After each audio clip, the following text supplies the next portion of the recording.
Hello, hello. I got Rocks here, and we are starting on some leash work. You're also going to get a chance to see everything coming together. Because I am holding the phone in my hand, I will be delivering treats with the other one, so there will not be the sound of a clicker. So you're going to hear a lot of really excited good boys instead. But when I say good boy, those would be the moments that you would click. But he is responding extremely well to his first time putting together some leash training, and I'm going to go ahead and talk about this a little bit. So first things first, leash work is useless if your dog is crazy at the door or at some stairs. So this is where weight comes into play. They just learned weight.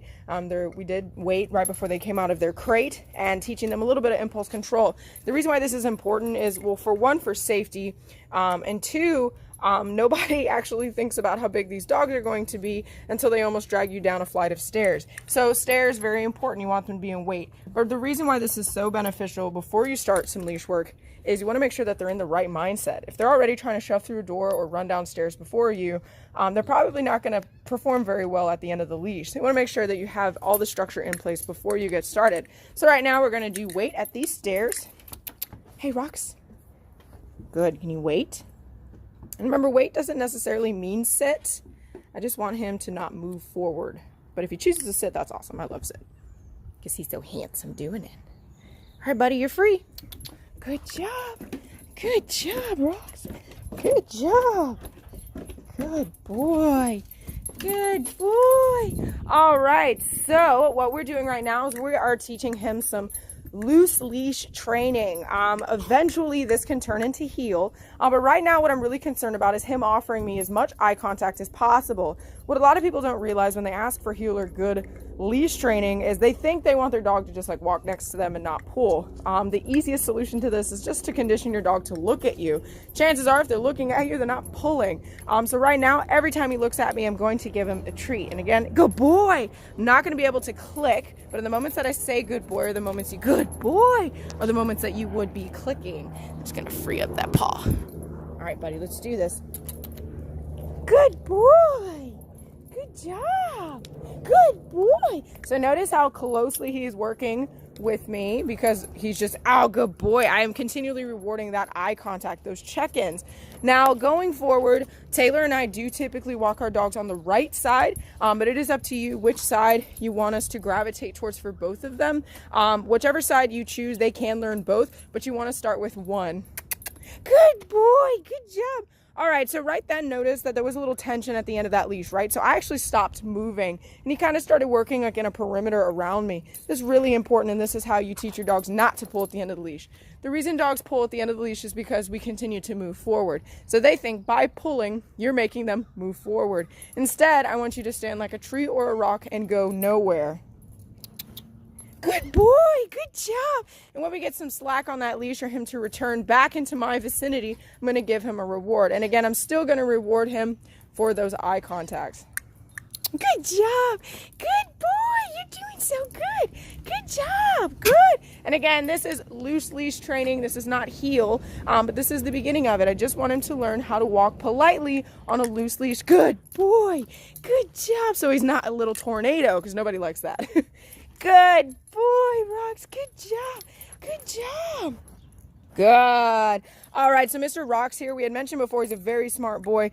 He's actually making a connection, a little bit more of an advanced behavior that I haven't touched on, but he's doing it on his own, and that is called the default sit. So the default sit is exactly what it sounds like. Every time I stop, he is sitting close to me. That is such a wonderful behavior to have, because that means that whenever you stop before crosswalks, sidewalks, about to cross the street, anything like that, he's going to automatically stop every time you stop. Now, it is called a default sit because I'm not asking him to do it, but I am heavily rewarding it when he chooses to make that decision. He's going to drink some water. Very much earned. Good boy. We'll see if we get a few more default sits out of him. Good boy. Let's go. Good job. And I'm going to attempt to click at the same time.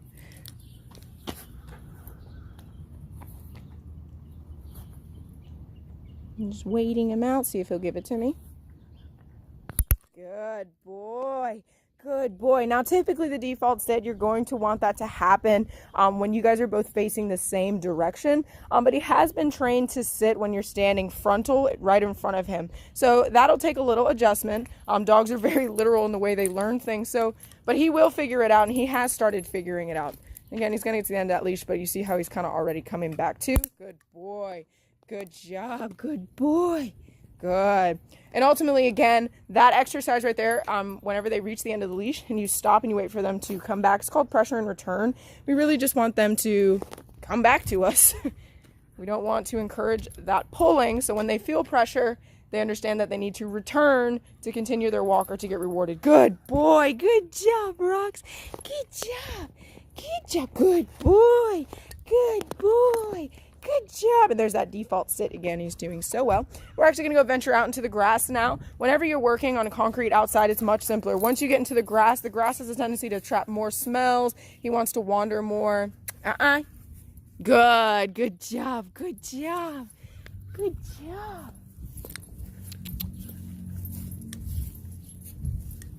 Good boy. Good boy. Good job. Good boy, Rox. Good boy. Good boy. He's getting tired. He's about to plop. So we're gonna call this one pretty soon. I'm going to show you what his weight looks like at this gait right here. He's doing really well with weight. Oh, he's going potty. Good job. Good job. And as always, reward every potty. They are still in the potty training process, so never take for granted a good potty. Rox, you leave it? Good, leave it. Good job. That was an opportunity for you to also see leave it. He keeps sniffing the ground looking for a treat I dropped. I had already picked it up, but this is also really good practice to teach him to disengage from what he's distracted by. Hey, Rox, you leave it. Good boy. Good job. And here we're going to practice wait with this gait. Hey, Rox, will you wait? You see how he's pushing forward there. I know that he's not going to really succeed at that weight. So I'm going to open it just a little bit. When he starts to push forward, I'm going to close it. And then I'm going to get in front of him, kind of angle myself, create a little bit of distance between him and the gate. We're going to try again. All right. Rox, wait. And try again. Hey, you gotta wait.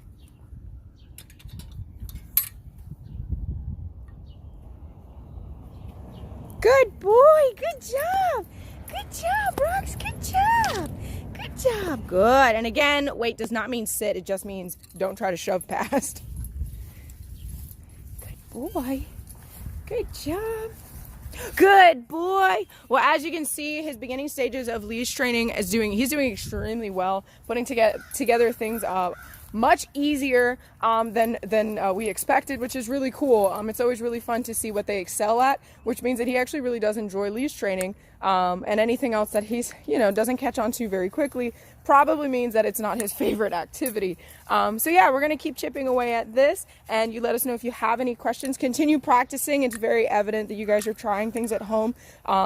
They are doing so well, so keep up doing what you're doing, and as usual, message us if you have any questions. See you later.